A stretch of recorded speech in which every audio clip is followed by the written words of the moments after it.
Okay, so before we even begin, do you see the length of this video? Yeah, I'm not even gonna try to pretend that this is gonna be fully animated. The script is just as quirky as all my other types of content, so if you're here for some classic plain simple shenanigans, you still came to the right place. Dungeons & Dragons is an incredibly popular tabletop role-playing game with a seriously deep history and thriving community. For anyone new to the scene, it's a game where a player who wants to run an adventure reads up on a rulebook, designs a world, and prepares a quest for a group of players to go on. Each player gets to create a character with a unique set of skills, while the host of the game, usually nicknamed the Dungeon Master, runs them through the game they prepared. It's not surprising at all that an iceberg video on D&D could be inevitable, and considering I dabble in nearly any content formats that could be even slightly interesting, I figured this was down my alley to work on at some point. Today we'll be looking at the D&D Iceberg, written up by me and a group of incredibly impressive nerds you can see on the screen now. No iceberg existed for this game up until now, so we put our knowledge to the test and drummed up around 70 different topics to add to the list. These topics were then distributed based on least obscure to most obscure, being the top and bottom of this beautiful iceberg picture respectfully. There's 5 tiers to it, so whenever I finish one, the next group will begin and be even more obscure, continuing until we reach the end. Now a few quick things to touch on. Although we tried our best to supply this massive chunk of ice with all the content we could find, our group was small and the project was quick. This video is definitely going to cover a wide scope, but we didn't catch everything, and veteran players should be able to find relevant topics to add to the list. Unless I forgot, a link to the full iceberg should be found in the description below. Anyone's welcome to add, subtract, or move things around at their discretion, and maybe in the end we can share it around the community and marvel in light of our own massively concerning hunk of ice. Touching a bit more on that, the placements of topics were categorized by general obscurity, age, and availability of information, all in no particular quantity. And finally, the extent for much of the research in this video comes from direct sources straight from official D&D materials, various Wikipedia articles, and for some of the deeper topics, wherever I could find people unanimously agreeing on the internet. More credible sources could definitely be used to sharpen the edges, but this video is already massive, so I'll ask you bear with me while I try to summarize it all. D&D content is my prime focus on this channel, so if you end up enjoying this iceberg and want more videos like this showing up on your homepage, an early like and subscribe would fix that right up. Thanks for tuning in, prepare for a wild ride, and hope you'll enjoy.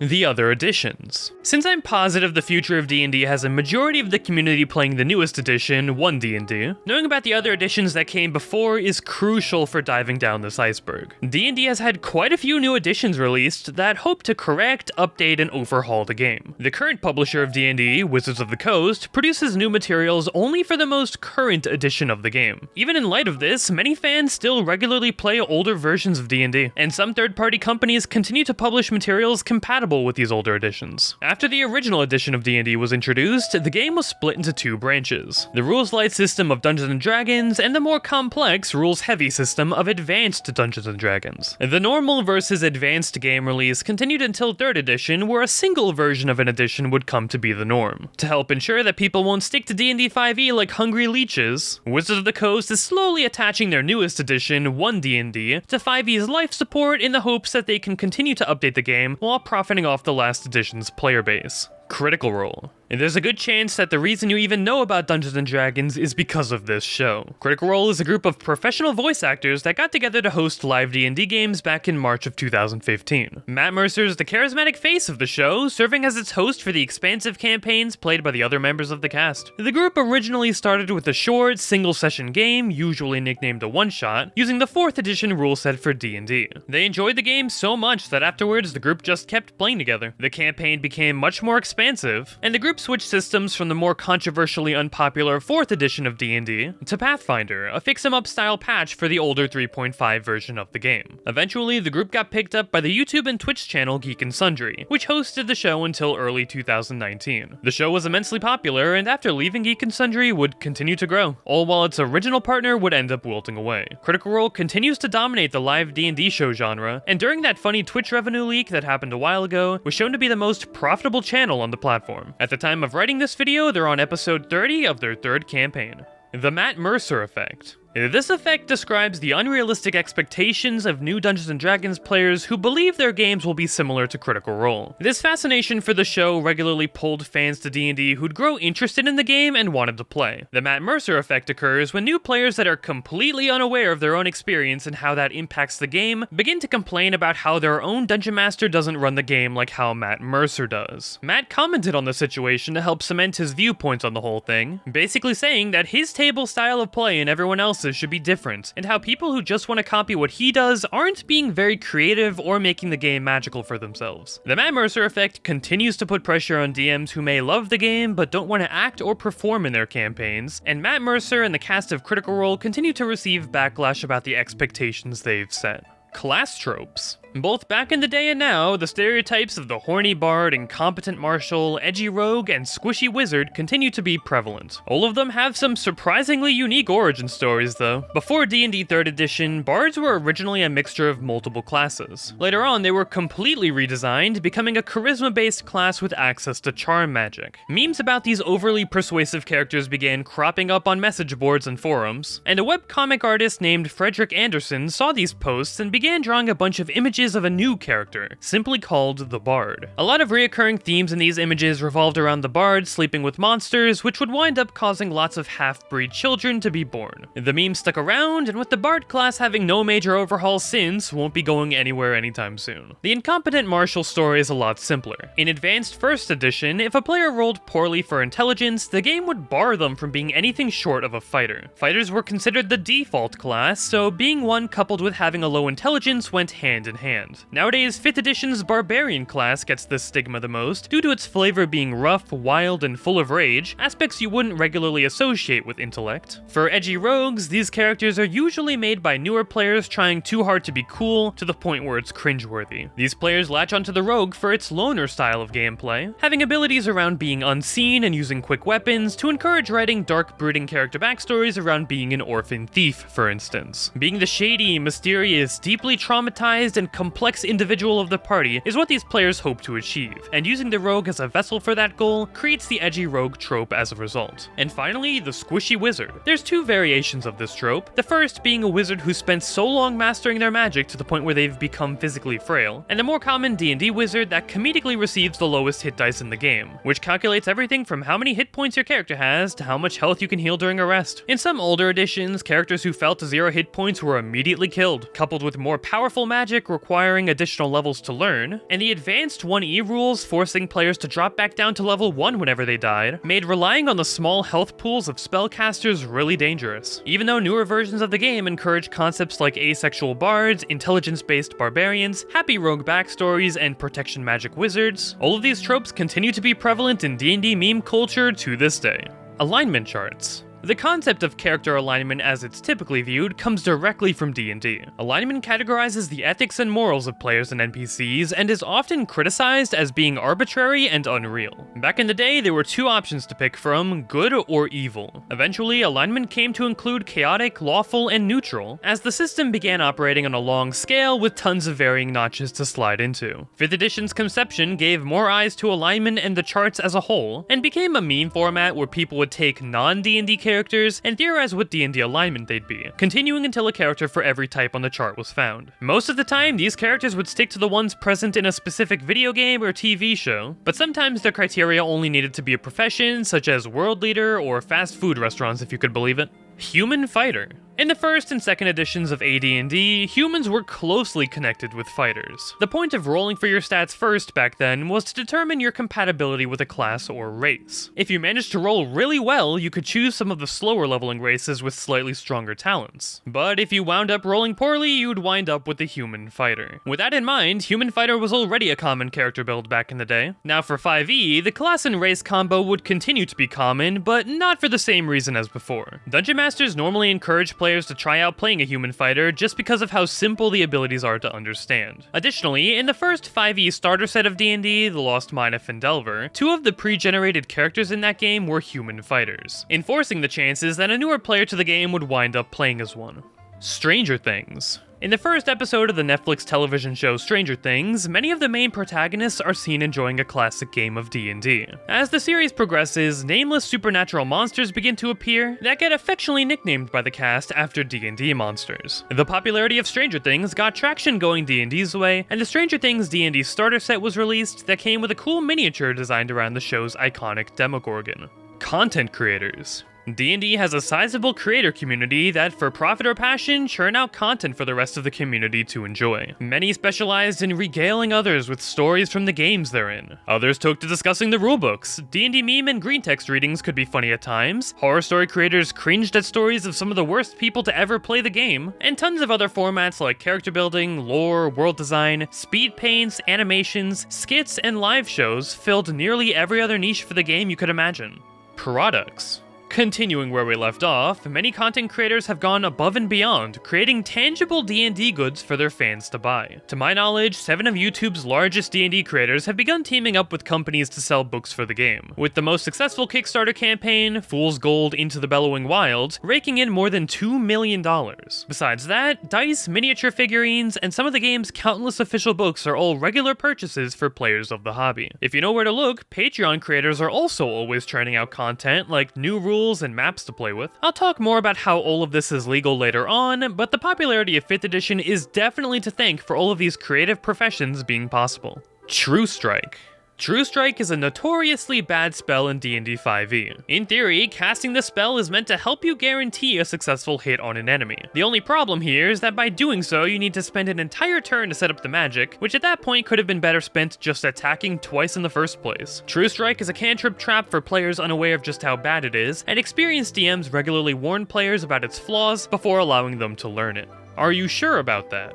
This is a phrase commonly said by dungeon masters concerned about whatever absurd, impractical, or downright suicidal activities a player is trying to accomplish. Although technically fourth wall breaking, as a perceptive player could realistically pick up on the hint and decide to refrain from their character's madness, DMs who bring up their concern do it for the player's sake and because they'd rather not unfairly bully someone who didn't notice the obvious flaws beforehand.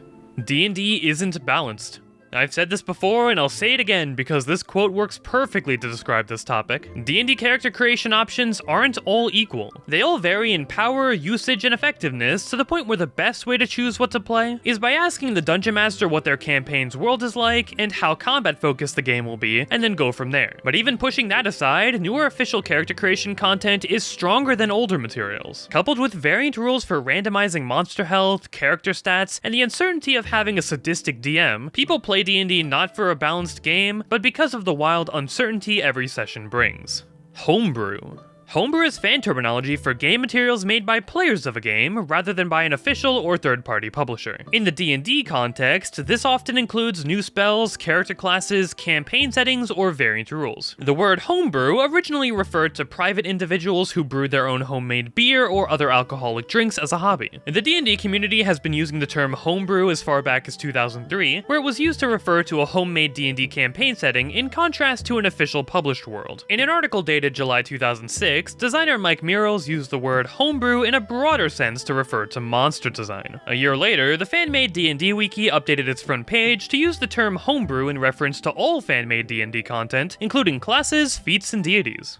No dungeons or dragons. Although D&D's infamous name would have you believe otherwise, not every campaign has a party running through dungeons or fighting dragons. Dungeon masters get to design their games any way they want, and with many community members' desire to host unique games, sometimes go out of their way to avoid cliches like this. The snack tax. When attending D&D games of any variety in person, it's customary to bring snack foods that you and the rest of the attending players can enjoy. If you don't do so when everyone else does, it'll be pretty awkward if you decide to treat yourself to everyone else's munchies. And even if you don't, then you'll get into the uncomfortable situation of friends encouraging you to enjoy the snacks, which you'll politely decline, and then they'll insist, and yeah, it's just a huge mess. Just save yourself the trouble and bring some food to the game. And with that, we've wrapped up the tip of the iceberg and can finally move down to tier 2. The concepts down here are the kind of stuff people regularly around the D&D community would know. Maybe you browse a few of the game's subreddits, have a friend that's way too passionate about the game constantly spitting lore at you, or maybe, just maybe, you actually read the official books. But before we continue, this video is a huge risk to the channel, so I gotta thank HelloFresh for tagging along to sponsor the video. People who only play D&D 5e crave simplicity, whether that's for the games you play or the food you prepare. HelloFresh sends you the perfect amount of ingredients you need to whip up dishes in 30 minutes or less. So if making a delicious meal right before your campaign session sounds great, this should be right down your alley. Ditch the usual boring table snacks and whip up some delicious dishes that'll keep your table full and focused during the game. I'm a fan of surprising my party with cheese-stuffed burgers, grilled salmon, or my personal favorite this season, garden spinach ricotta ravioli. Not only that, but the pre-portioned ingredients you'll receive makes prepping meals and reducing food waste a non-issue. You get the perfect amount of ingredients to cook a dish that'll fill you up and clean your plate. And finally, it's a D&D player's dream to have food wherever they plan to host. Easily update your address for a super flexible delivery to any location you wind up playing at. Use my link or go to HelloFresh.com and use the code on screen for 16 free meals across 7 boxes and 3 surprise gifts. Once you click, the video's description should also live update to count up the purchases. Thanks again to HelloFresh for sponsoring this video, and let's get right back into the D&D Iceberg. Ernest Gary Gygax. Big G was an American game designer and author best known for co-creating D&D with Dave Arneson, and was a huge influence on tabletop RPGs as a whole. Gary began his love for military simulation games in the 1960s by founding the Gen Con gaming convention. Gen Con would end up becoming one of the biggest North American hobby game conventions ever conceived because Gary's Midas touch turned anything he would join to gold. But at the time, the first event only had around 20 attendees hanging out in a Gardner conference hall. 3 years later, he would lose his job at an insurance company and tried to use his enthusiasm for games to make a living on designing some of his own. Him and his buddy Jeff Perrin would later design Chainmail, a miniatures war game that simulated medieval-era tactical combat. The first edition of Chainmail included a fantasy supplement to the rules, so players could add warriors, wizards, and various monsters to the game. He co-founded a company and began working on D&D, expanding on Chainmail and including elements of the fantasy stories he loved as a child. Gygax designed numerous manuals for the game system, several modules, and eventually the D&D cartoon series, which we'll get to later on. However, his continual frustrations at work with the management of his company and all the money laying around brought a number of changes to his personal life. As an active member of the Jehovah's Witnesses, others in the congregation felt uneasy about Gygax's smoking and drinking. Additionally, his connection to the supposedly satanic game of D&D at the time caused enough friction for him to disassociate from the group. Mary Jo, Gygax's wife, also resented the amount of time her husband would spend playing games, and the two would argue frequently. Gygax started to use cocaine and had a number of extramarital affairs. These two factors would all later lead to their bitter divorce. Later on, Gygax would steer his company out of the brink of collapse and pull D&D out of the grave it was almost buried in. However, believing his company position was like a throne made of sand and was bound to collapse, Gary would leave the company to create role-playing games independently. In 2004, Gygax suffered 2 strokes and narrowly avoided a subsequent heart attack. He was then diagnosed with an abdominal aortic aneurysm and died in March 2008. Satanic Panic. At various times in its history, D&D has received negative publicity for alleged promotion of Satanism, witchcraft, committing not alive anymore, that word that starts with P, and murder. Especially during the 1980s, certain religious groups accused the game of encouraging sorcery and the veneration of demons. As the role-playing game hobby began to grow, books, news outlets, advocacy groups, and religious circles kept trying to connect horrible tragedies back to D&D. Regardless of all of this, the controversy led to a more than $6 million boost in sales for D&D in just a year. But the moral panic in the 1980s still led TSR, D&D's company, to remove references to demons, devils, and other potentially controversial supernatural monsters from the second edition of AD&D. On a 60 Minutes interview with Dr. Thomas Radke, president of the Natural Coalition on TV Violence, Gary Gygax had to defend his game from the claim that it was a cause for 28 deaths. To respond, he said, "This game is make-believe. No one is martyred. There is no evidence there." To use an analogy with another game, who's bankrupt by a game of Monopoly? Nobody is. The money isn't real. There is no link, except perhaps in the mind of those people who are looking desperately for any other cause than their own failures as a parent. Besides the thousands of D&D players being labeled as cultists and communists for associating with the game, sales kept soaring and the game would eventually reincorporate its fiendish references once the press would move on to the more clickbait topic of video game violence. Pathfinder. In 2002, the tabletop publishing company Paizo had a contract with D&D that lasted until 2007. With the new 4th edition of the game coming out and Paizo's concern that the game system's license was too restrictive, they instead chose to publish Pathfinder using the much more flexible open game license of D&D 3.5. Informally nicknamed D&D 3.75, the first edition of Pathfinder is a modification to 3.5 D&D and was intended to be compatible with the older game. Lead designer of the system, Jason Bowman, felt like the basic classes were lackluster and didn't provide any incentive to stay with a single class for 20 levels of play. Pathfinder's express purpose was to add more options to classes and boost their abilities in their core roles. Later on, Pathfinder 2nd Edition would be released in an attempt to polish even more rules and to stand in the face of D&D 5th Edition for players who wanted a more complex and customizable game. Devils and demons are different. When talking to an avid D&D player about fiends, you'll notice they get particularly antsy about people using the words devil and demon interchangeably. That's because in the game, the two creatures are both categorized as fiends, but are lore-wise completely different entities. Demons are spawned from the incomprehensible chaos of the abyss and grow in strength the longer they survive. Devils, on the other hand, are formed from souls of people bound to contracts or beings who were so evil in life that they're given an offer to join their ever-growing legions. To further complicate matters, a fiend can only truly be killed on its home plane. A demon killed in Avernus will dissipate and reform back in the Abyss fully restored. Likewise, any devil who dies in the Abyss will awaken to find themselves right back in line with their soldier buddies. Since the seemingly endless blood war between devils and demons takes place in the Nine Hells, Avernus to be precise, it may seem like a bad deal for the devils, but they don't actually mind at all. Devils are always seeking out souls to corrupt. As long as there's life, they can always ensure a steady supply of new troops. Demons, typically seen as mindless monsters, are more cunning than they're given credit for. It may seem like insanity to attack the same realm again and again to no avail, and demons could easily just leave and invade somewhere else like the Plane of Angels because nobody's picked on them in a while, but doing so would play right into the devil's hands. The demon lords know that if they invade another realm, even with the plan to bully angels, the devils would join in for some fun backstabbing, allying themselves with the angels just to make sure the demons lose. Devils take their role in the war with pride, believing that the denizens of other realms owe them their gratitude. Demons would destroy everything if given the chance, and it's only by their unwavering discipline that the planes continue to exist in peace. Of course, any safety they provide tends to be overlooked because, if given the chance, the devils would just descend upon the planes and beat everyone and everything into subservience. History aside, that's the reason a devil is more likely to be deceptively friendly to a humanoid, while a demon will usually just kill you on sight. Deck of Many Things.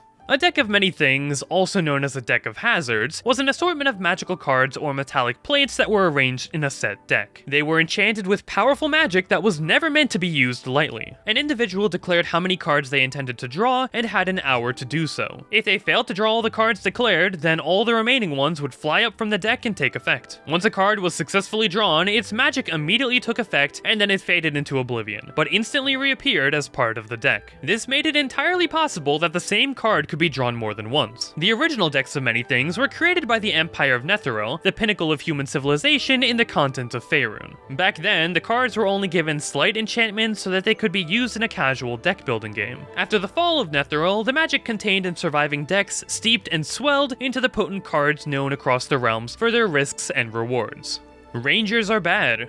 Rangers in D&D are the punching bags of this game. Although the idea of badly designed, unfun content is very subjective, a vocal portion of the community regularly bashes on how bad this class is due to the specific conditions that need to be present for some of its features to work. Favorite enemy only works on certain types of creatures, and Natural Explorer only activates in your favorite terrain. It's thematically appropriate while being mechanically underwhelming. Also, the classic image of a ranger having a hunting animal companion is ruined when you realize your 5 hit point doggo the Beastmaster subclass offers just dies to one hit by everything in the game. The Tasha's Cauldron of Everything book, published in 2020, included an updated version of the class that a lot more people find appealing, but Base Ranger continues to be the butt of every joke for the D&D community.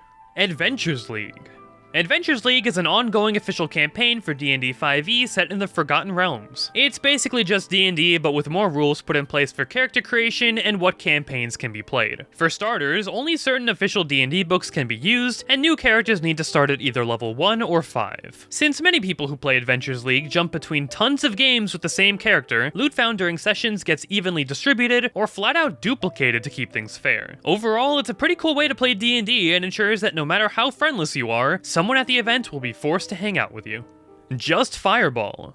Fireballs in D&D are funny little spheres of flaming death that deal massive damage to anything caught in the area. It's an incredibly versatile, powerful, and meta spell that a spellcaster who can learn it can't go wrong picking up. Just Fireball is in reference to the crazy people out there who attempt to solve every problem they have just by casting the spell. From opening doors, to getting good grades, all the way to committing tax fraud. There's technically merit to be had, because you can open the door by burning it down, get good grades by threatening to burn your teachers alive, and commit tax fraud by burning documents documents or assaulting a tax office or something, I don't know. Although the spell isn't as god tier as the memes claim it to be, nobody can deny the superior utility and power a 20-foot radius ball of exploding fire brings to the table. And anyone who claims it's overrated are just tired of seeing it in people's spell lists so often. Digital D&D. With the internet existing and all of that, it would make sense for people who play D&D to want to try playing it online. Online tabletops and special programs try to recreate the feeling of being in person, while enhancing the user experience with special online exclusive ways to use your hundreds of dollars worth of digital books. Some groups even use a mix of online tabletops with in-person play to make bookkeeping and character sheet management clean and tidy, all while keeping the human touch aspect of the game intact. Honor Among Thieves. The Dungeons & Dragons Honor Among Thieves movie is an upcoming American fantasy action-adventure comedy film. It's got writers and directors who've also worked on other great movies like Cloudy with a Chance of Meatballs 2 and the Lego Batman movie. A thief and a group of adventurers go on a heist to snag a relic, but things quickly sour after the party messes with the wrong people. The movie hopes to bring the rich world and playful spirit of D&D to the big screen in a hilarious and action-packed adventure. Iconic D&D monsters like dragons, mimics, and owlbears were teased in the trailer, and the YouTube video itself is on record for having more views than any other D&D related video on the platform. Dice Personality. The third edition of D&D gave rise to the D20 system we have today, and with that came high numbers on a single dice that would permanently impact your character. The immense pressure built up on these 20-sided pieces of plastic gave way for superstitions to arise. Some people, as a joke or not, began to assume that dice have unique personalities that change the way they roll. Apparently not all dice are made equal, and no, I don't mean obviously rigged dice made to roll in certain numbers more than others. Before buying dice, you could do a thing called scouting, where you roll them a few times just to get a good read on what personality they might have. Certain personalities are associated with certain roll outcomes, and although it's a fun way to imagine and humanize your dice, we all know it's just an excuse to buy more of them. One level in every class. There's 13 official classes in D&D, and if you make a character that has enough ability score points in every stat, you could realistically multi-class a character to have a level in every class. This joke became a thing when YouTuber PuffinForest made a video about his D&D character named Absurd, who crafted his character and story around this entire joke, much to his party's dismay. Even though multi-classing in D&D is usually a bad idea strength-wise, unless you have a really well thought out concept in mind, people still make characters like this just for the meme. Regardless, I now have friends who ask if they can make an absurd character in all of my campaigns, and I have Puffin to thank for that. References into D&D. Not everyone who plays D&D wants to be completely original. Sometimes you just want to play as your favorite anime character or design a battle encounter around some epic movie you watched. On occasion, someone could also grab some art off Google Images to represent their character, and it'll turn out to be Sans the Skeleton or some child from Genshin Impact. D4s are caltrops. The shape of the D4 dice is a pyramid. The shape of a caltrop is like a D4. Similar to how people hate stepping on Legos, the D&D community, and any other tabletop community that uses D4s, knows just how bad it can be to step on one of these things.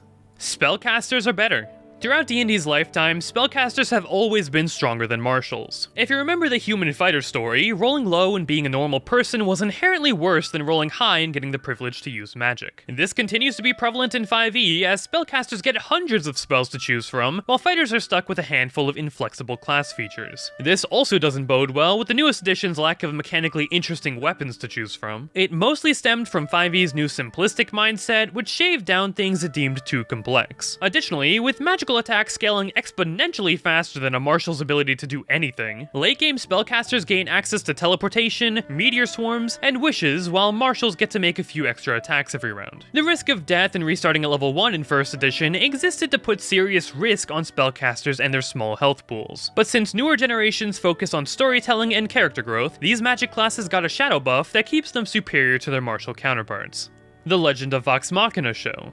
Critical Role's original storyline centered on a group of heroes known as Vox Machina, with their campaign ending on November 2017 after 115 episodes and 373 hours of gameplay. 2 years later, a Kickstarter was made to help fund a potential animated series for the campaign, starring the characters of the game being voiced by their respective players. Within the allocated time, 88,887 backers pledged more than $11 million to help bring the project to life. The first 12 episodes are available exclusively through Amazon Prime, with more presumably on the way. Also, another cool tidbit to know, the Kickstarter had some pretty huge tiers, with 5 people having backed the $25,000 tier, which included a bunch of special Critical Role themed merch, a signed pilot script, studio tour, and a delicious lunch with the live streaming cast. And with that, we're out of tier 2. Maybe you've heard a few topics in the next tier by name, but the lore behind them may still completely surprise you. The Peasant Railgun. When you mix real-world physics and the rules of D&D, weird things tend to happen. The theory behind the peasant railgun is pretty straightforward. You start by lining up a bunch of peasants and then have them take the ready action. When a peasant is handed an item, they should immediately pass it to the next peasant down the line, with the last one throwing the item at something in the end. By handing the item to the first peasant in the line, you start the domino effect of peasants passing the item down the line and towards the final one who throws it. Because a single round in D&D 5e is 6 seconds long, regardless of how many reactions happen, it would only take 6 seconds for the item to be passed down the entire line and destroy whatever the final peasant aims at. The idea behind the peasant railgun is that the item would be accelerating to an incredible rate and deal a colossal amount of damage simply because of the force behind it. Let's say you round up 1,000 peasants, each occupying a 5-foot square, and give them the instructions. In theory, the item being passed down the line traveled 5,000 feet in 6 seconds. Even without the exact math, you can already imagine how anything traveling that fast will deal some serious damage to whatever it collides with. And all it cost were the first couple hundred peasants having their arms ripped off while trying to pass this item at Mach speed. Yeah, so the problem the peasant railgun has is the strange amalgamation of combining real-world physics to the unrealistic game rules of D&D. Regardless, the concept is fun to imagine, even if it's not realistic in the slightest.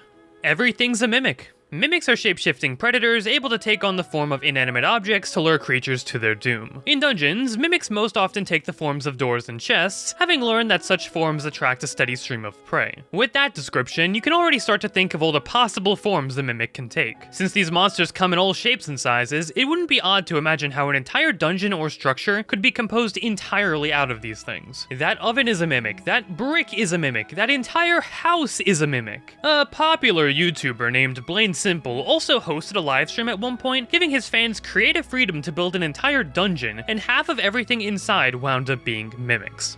Rocks fall, everyone dies. And this is the trope of game masters who get utterly fed up with their players, killing them all instantly without any remorse. A trigger for this disaster of a scenario could be a multitude of things, from players being way too mentally taxing to host for, to the DM just being a sadistic monster who's determined to see them fail at any cost. Regardless of the cause, if the DM goes as far as rocks fall, everyone dies, the campaign just outright failed. A lesser form of this trope can target just one particularly annoying player, often with a bolt of lightning. The first edition AD&D Dungeon Master Guide even suggested using blue bolts from the heavens and ethereal mummies on player characters to keep them in line.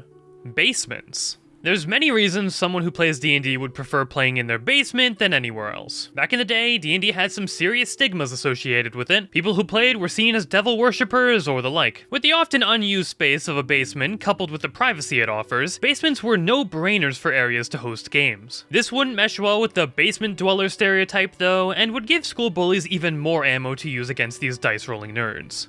THAC0. THAC0 is an acronym standing for To Hit Armor Class 0. It refers to the roll required for a character to score a hit on an opponent with an armor class of 0, which in turn is used to calculate other attack rolls. Before 3rd edition, Dungeons & Dragons used a descending armor class scale, where a lower armor class meant that the character was harder to hit. Cat on the mat. Cats love being in the center of things for some reason, and when a group of people are all sitting around a table covered with miniatures and battle mats, they can't help plopping themselves right in the middle. When this happens, a lot of people can't help but imagine the cat as a giant figurine representing an unstoppable monster, especially when it starts pawing at all the player character minis at the table. D&D plus Magic the Gathering. Magic the Gathering is a card game whose publishing rights are owned by Wizards of the Coast. Considering they also have D&D in their midst, a few collaborations between the two have occurred for fans of both to enjoy. For D&D, the Academy of Strixhaven was offered as an adventure setting from Magic the Gathering. And for Magic, the D&D themed expansion Adventures in the Forgotten Realms was released, including well-known characters and references from D&D as playable cards. Bloodied. 4th edition brought the concept of Bloodied to the table. When a creature with Bloodied has less than half their maximum hit points remaining, it acts as a type of turning point in the battle, usually allowing a new powerful effect to be used by the creature and giving the players a sense of where they're at in the fight. The majority of the time, DMs, whether they're playing 4th edition or otherwise, use the Bloodied term to help describe that the monster the players are fighting is getting pretty close to dying. D&D versus Rick and Morty.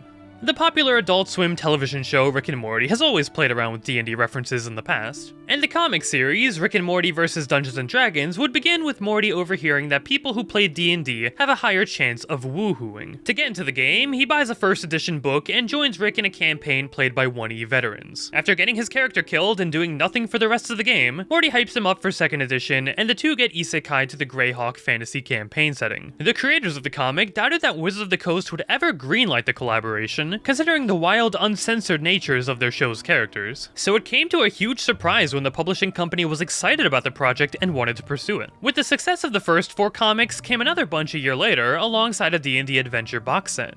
Baldur's Gate video games. Baldur's Gate is a series of role-playing games set in the Forgotten Realms. The Baldur's Gate series is notable for bringing technical advancements over role-playing video games of the past. The games are based on a real-time modification of the 2nd edition AD&D rule set. Dark Alliance was released for consoles and was critically and commercially successful, while the Ballspawn saga was critically acclaimed for using pausable real-time gameplay, which is credited with revitalizing the computer role-playing game genre. Currently, the newest game, Baldur's Gate 3, is in the works by Larian Studios, and an ambitious deadline for 2022 hopes to be achieved.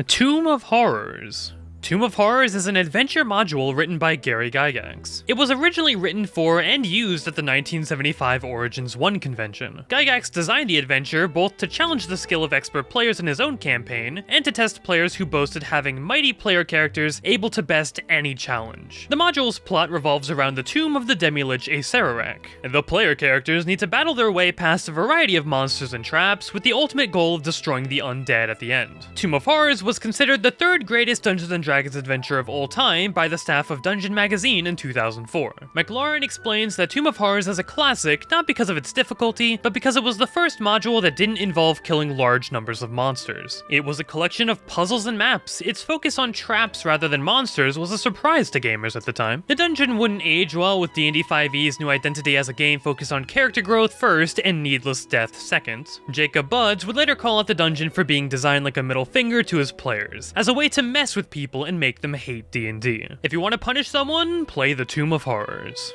Bag of Holding.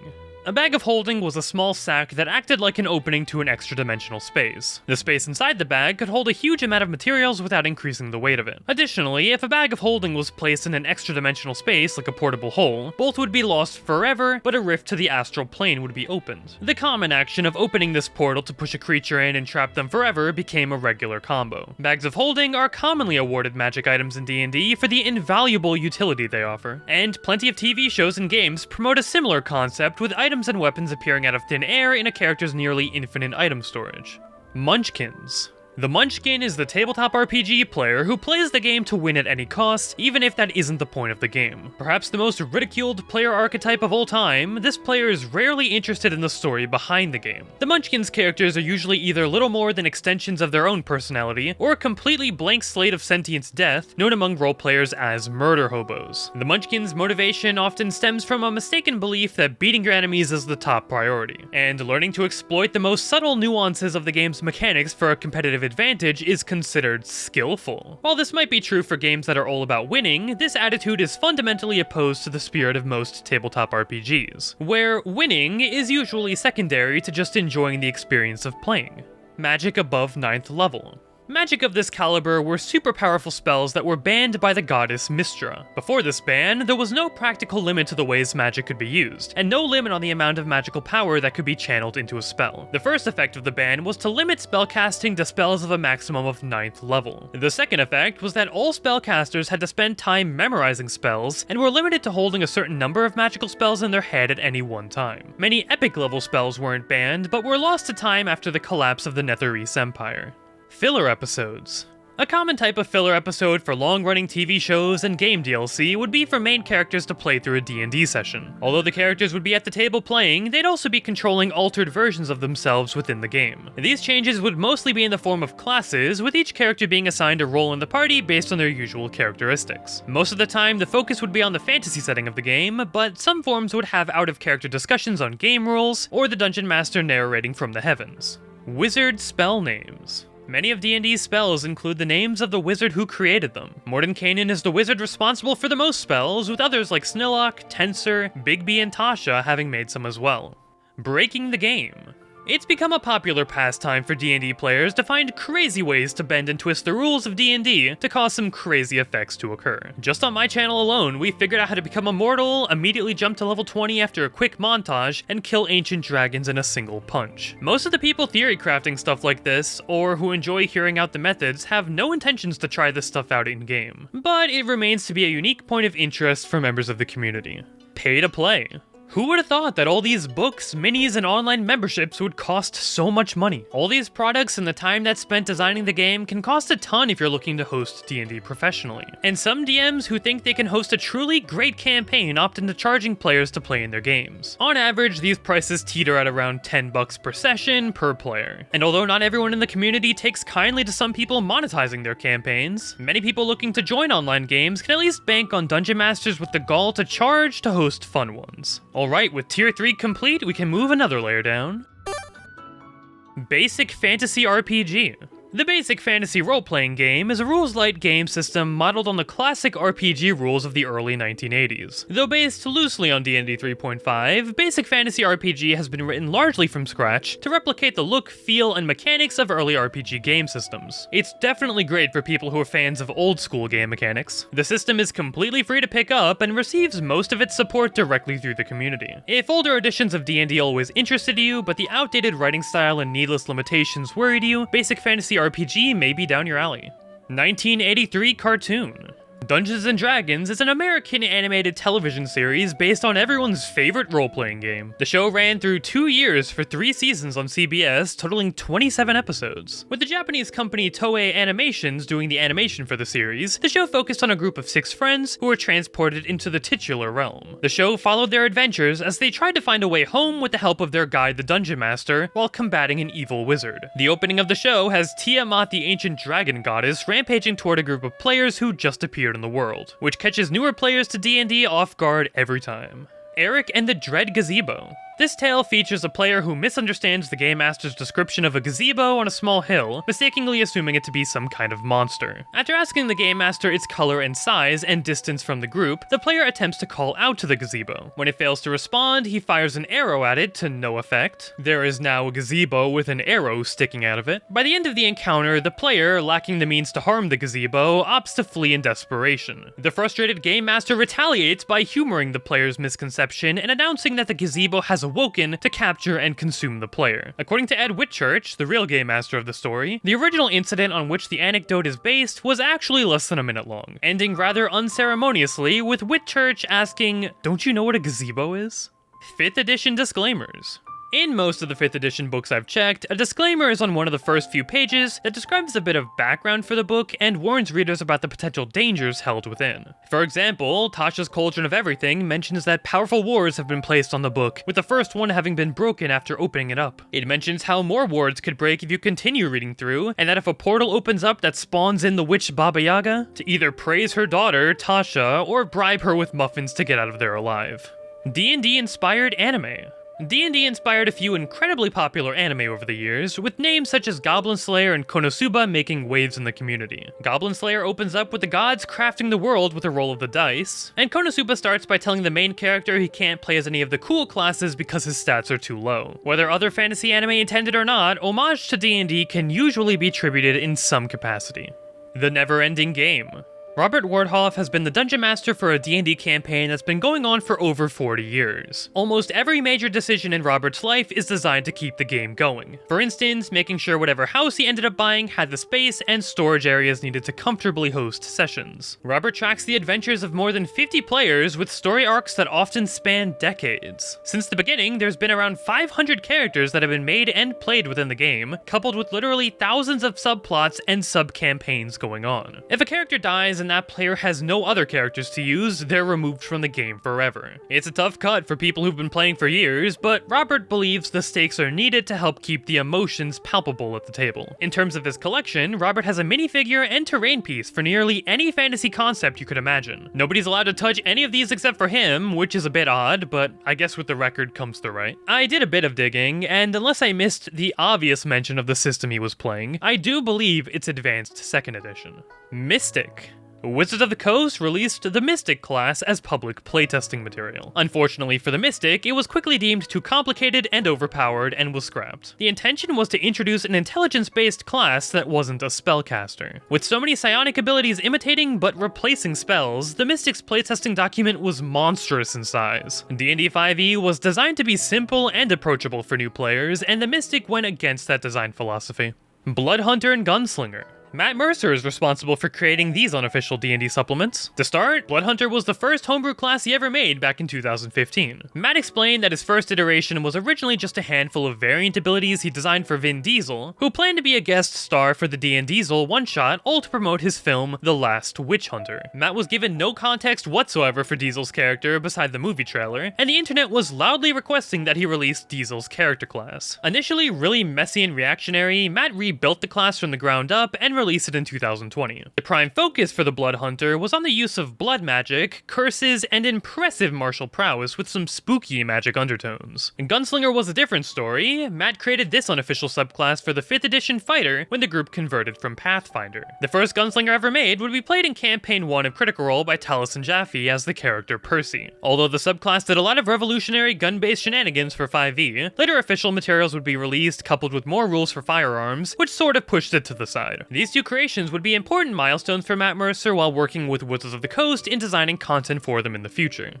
Horror stories. The RPG Horror Story subreddit, created in 2016, popped up so people could talk about their terrible experiences playing tabletop role-playing games. With D&D being a hugely popular tabletop RPG, a good chunk of these stories would be about the game and all the creepy and disturbing things weirdos would try to do during sessions. D&D specifically is a game that's good at showing the mentalities and hearts of people playing, and perceptive players can perceive patterns that can be particularly problematic. Nothing was off the table for these stories, and delving too deep into this rabbit hole could give you a warped, pessimistic view on the tabletop gaming community as a whole. Ignoring that, some people, me included, have a strange curiosity for reading these stories just to see what the 1% of the worst players are up to. Making money off Homebrew.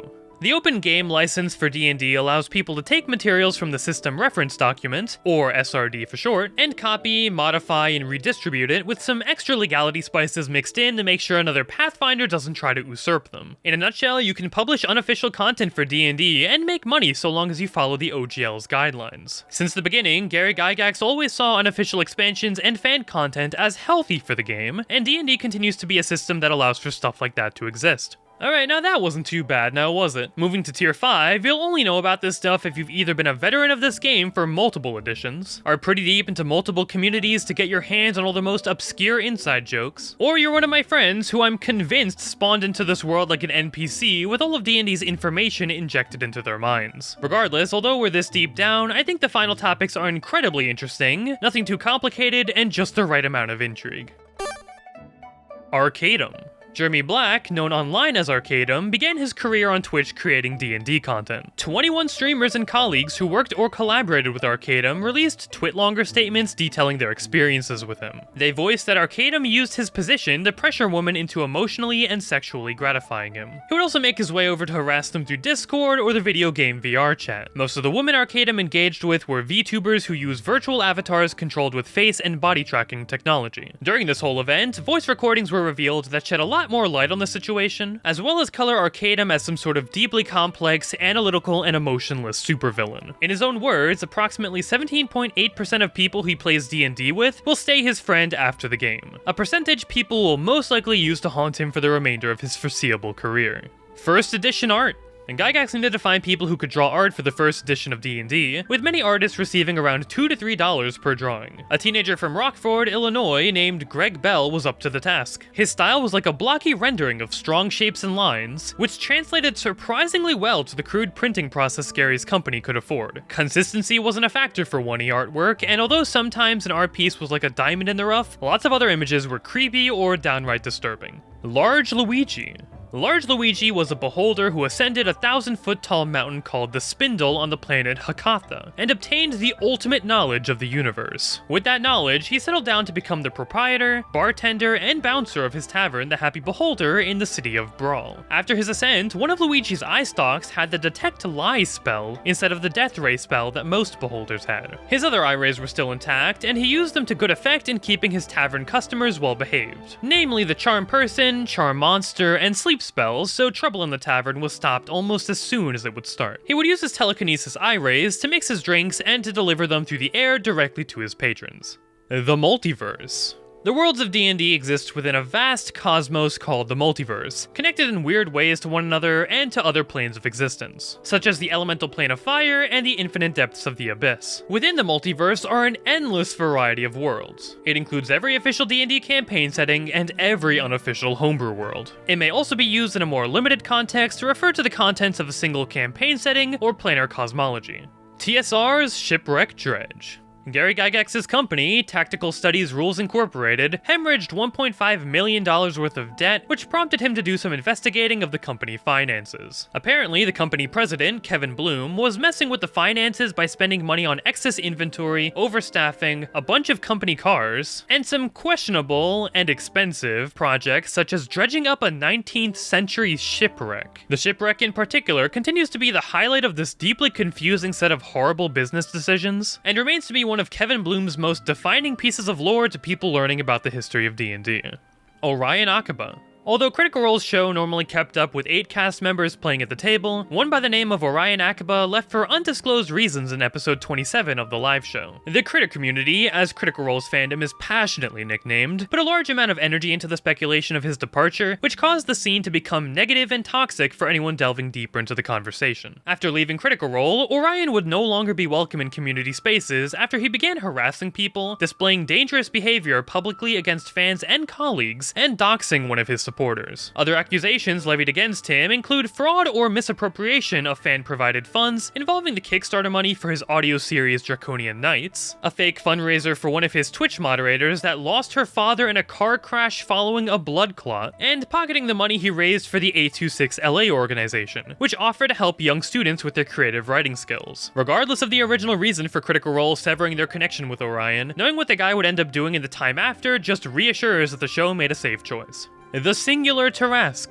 The Tarrasque was the most terrible creature known to inhabit the prime material plane. It resembled a massive T-Rex with a magical reflective carapace and 2 large horns on its head. Supposedly, there was only one Tarrasque which slumbered within the world's core, and nobody would be able to predict when it would next awaken. The history of the Tarrasque was pretty controversial. Most people had no idea about the Tarrasque's existence in the first place, and people who did were unsure about its origins. One theory was that the Tarrasque was a specimen of an entire population of creatures living on the alien planet Falx. Falx had several hundred creatures that were either the same species as the Tarrasque or some example of convergent evolution. According to this view, the Tarrasque had simply just been transported or summoned to the planet Toril from Falx in the ancient past. For any of you who are thinking, oh, it's on a different planet, everyone vibing in Faerun will be perfectly fine. Well, sorry to say, kiddos, but Faerun is on the planet Toril, so I hope you have a plan for the next time this thing wakes up. The Book of Vile Darkness. This book is an artifact that was used as a reference work by evil people. There were a total of 6 copies and at least 18 fakes and botched copies of it. The original from Vecna, a deity from Orth, was a book with a cover made from flesh from a human face and bones from a demon. Upon many of the book's evil magics were the ability to corrupt the user with evil, kill plants unfortunate enough to exist nearby, teach its reader powerful spells, and allowed people to add and remove pages to let owners update it with new philosophies. Although the book was a magic item that could be found in the game, the Book of Vile Darkness was also an accessory book for 3rd edition, which introduced several new mechanics relating to evil, including rules for drug use, demonic possession, torture, and ritual sacrifice. 2E Archdruids. In 2nd edition, at 12th level, a druid character acquires the official title of druid. Before then, they were just known as an initiate. There can only be 9 12th level druids in any geographic region. Basically, both your character and every druid NPC is barred from reaching level 12 unless there's a vacancy in the number of druids in the region. If you can defeat one of the druids in magical or hand-to-hand combat, you're given the position as the victory condition. And if it isn't to the death, then the loser actually drops experience to become 11th level. Moving up the ladder, only 3 13th level Archdruids can operate in an entire geographical region. To become an Archdruid, a 12th level druid has to defeat one of the reigning Archdruids or advance into a vacant position. Finally, a 15th level Great Druid is unique in their region. They too won their position from the previous Great Druid. The ascendance of a new Great Druid usually sets off shockwaves of turmoil and chaos through the druidical hierarchy, creating a highly contested opening in every tier that came before it. To finish this nonsense, the highest ranking druid in the world is the 15th 2nd level Grand Druid. Unlike Great Druids having multiple slots available, only one person in the entire world can ever hold this title at one time. Consequently, only one Druid can be level 15 at any time. The position is demanding, thankless, and generally unexciting for anyone except a politician. After a Grand Druid retires, they can finally move on with their life and won't be restricted every level by any more ceremonial barriers. They become Hierophant Druids and gain a bunch of cool abilities like immunity to poison, perfect bodily health, the ability to alter your appearance at will, to hibernate for some reason, and through multiple levels, the ability to enter and survive in different elemental planes. Unworthy Player Preface. In the first edition AD&D book, the preface of the first few pages talks about players who try to cheat or lessen the experience of the game for themselves by reading the Dungeon Master's Guide. Just to give you an idea for how DMs were told to handle situations like this, I'll quote the section here. As this book is the exclusive precedent of the DM, you must view any non-DM player possessing it as something less than worthy of honorable death. Peeping players there will undoubtedly be, but they are simply lessening their own enjoyment of the game by taking away some of the sense of wonder that otherwise arises from a game which has rules hidden from participants. It is in your interests and theirs to discourage possession of this book by players. If any of your participants do read herein, it is suggested that you assess them a heavy fee for consulting sages and other sources of information not normally attainable by the inhabitants of your milieu. If they express knowledge which could only be garnered by consulting these pages, a magic item or two can be taken as payment. Insufficient, but perhaps it will tend to discourage such actions. Honor Among Thieves in 1E. Either a funny little coincidence or a beautiful homage, page 24 of the first edition DMG has an image of what I can only assume to be a group of thieves having been violently struck by a trapped chest. Below the image is text that reads, "There is no honor among thieves." It's a cool connection to the new D&D movie similarly named Honor Among Thieves. 2E Cantrips. Cantrip is in the 2E player's handbook as a first level spell that lasts for 1 hour per level. Once cast, the cantrip spell enables the caster to create minor magical effects for the duration. Common tricks include tinklings of ethereal music, brightening faded flowers, glowing balls that float over the caster's head, puffs of wind to flicker candles, spicing up aromas and flavors of bland food, and little whirlwinds to sweep dust under rugs. Players used to 5th edition may notice that this singular cantrip spell is basically just prestidigitation, thaumaturgy, and light all mixed into one. Vecna is an anagram. D&D and the literature associated with it used a magic system inspired in part by Jack Vance's Dying Earth series. Notably, the fact that magic users in the game forget spells they've learned immediately after casting them, and need to restudy them in order to cast them again. The Dying Earth and the Eyes of the Overworld are featured in the 1st edition DM's Guide for inspirational and educational reading, and in the 5th edition of the Player's Handbook. One of the prominent villains of the game, Vecna, is named after Vance, his name being an anagram of the author's surname. A wizard did it. The standard all-encompassing explanation for any continuity errors noticed by hardcore fans of any given fantasy show. If it doesn't make sense, a wizard probably did it. Move on, nothing to see here. It's used primarily to hand-wave nitpicks and contrived coincidences that should really be covered by suspension of disbelief. However, less thought-out creations may use the saying as an excuse to fill major plot holes of stories. Many bizarre, inexplicable, or just plain silly monsters from the early days of D&D were said to be the product of wizards playing evolutionary biologists in their spare time. The classic example is the owlbear. Most of the more bizarre content in Spelljammer is explained by a wizard did it. Sometimes literally, one sourcebook actually explains the sheer weirdness of the setting with "It's magic, and it knows it's magic." Dungeons & Dragons computer fantasy game. The D&D computer fantasy game is a handheld electronic game released by Mattel in 1981, and was the first ever D&D video game to exist. The gameplay has the player moving through a maze while trying to avoid pits, with the goal of locating an arrow to shoot at a dragon. Considering the basic design of the game, sound effects were used sparingly, with moving and falling into pits being the main two noises of the game. The whole thing takes place on a 10x10 grid, with each square representing a different room. The positioning of all these pits, the magic arrow, additional rope, and dragon are all determined at random in each game. When the player wins, they're given a score based on how long it took to complete the game, with 1 point being stacked up every 5 seconds. With its silly offset LCD screen and weird graphic of white outlined cobblestones, the entire game is approximately the size of an inch thick or so credit card. And finally, obscure campaign references.